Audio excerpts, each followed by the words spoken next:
komentar apapun lagi, karena kalian sudah melepaskan Garuda Pancasila, kalian sudah melepaskan lambang merah putih, kalian sudah meninggalkan tanah air Indonesia, sudah merubah jadi warga asing.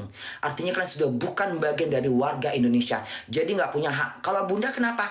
Aku masih memegang paspor Indonesia.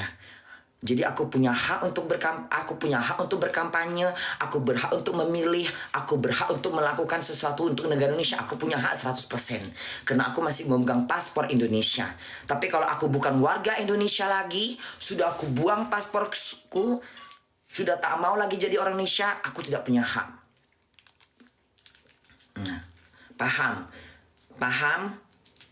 Nah, kalau misalnya bukan warga Indonesia nggak punya hak. Jadi buat anak-anak muda yang sudah mengganti paspor di Indonesia, yang sudah meninggalkan Indonesia, ya, yang bukan warga Indonesia lagi, ya udah, perbaikinlah diri kalian di negeri orang, ya. Tapi yang kabur dulu, nanti balik lagi. Nah, kalau bisa jaga paspornya, jangan ganti warga negara asing.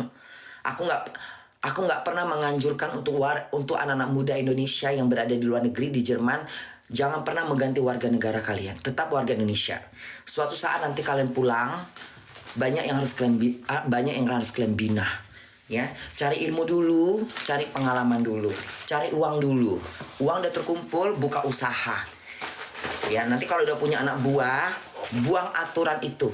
Pakai aturan Jerman yang tidak mengenal usia, tidak mengenal tinggi pendek usia kalian, tidak mengenal gender, mama, bapak, tua bangka, mau mati selagi masih mau kerjakan. Ya, nggak punya pengalaman, kasih pengalaman. Nggak pernah kerja, kasih kerjaan. Biar punya pengalaman. Begitu. Itu Indonesia itu harus punya badan perlindungan. Indonesia harus punya badan perlindungan yang menaungin masyarakat yang diintimidasi tentang usia, gender, fisik. Itu harus punya. Jadi supaya kalau misalnya badan ini ada, dia yang mengawasin, dia yang mengontrol. Itu harus dia memegang teguh tentang undang-undang, terutama keadilan sosial bagi seluruh rakyat Indonesia. Keadilan itu seluruhnya menyangkut keadilan tentang hukum, keadilan tentang intimidasi kerja, itu tuh keadilan. Apa yang dibilang, tengok, ini Bunda baru lihat apa yang dikatakan Amin Ahmud, siapa yang lupa Bunda, Profesor M. Ahmud, siapa namanya? DM Mahmud MD, ya. Lihat, Bunda baru lihat apa yang dikata Mahmud MD, pas sekali apa yang Bunda bilang, keadilan. Nah, itu sudah menyangkut. Kemarin kan Bunda bilang di TV One, keadilan sosial bagi seluruh rakyat Indonesia itu tidak terpakai, tidak digunakan, tidak dianggap. Kenapa? Itu bagian dari intimidasi tentang orang yang mencari kerja.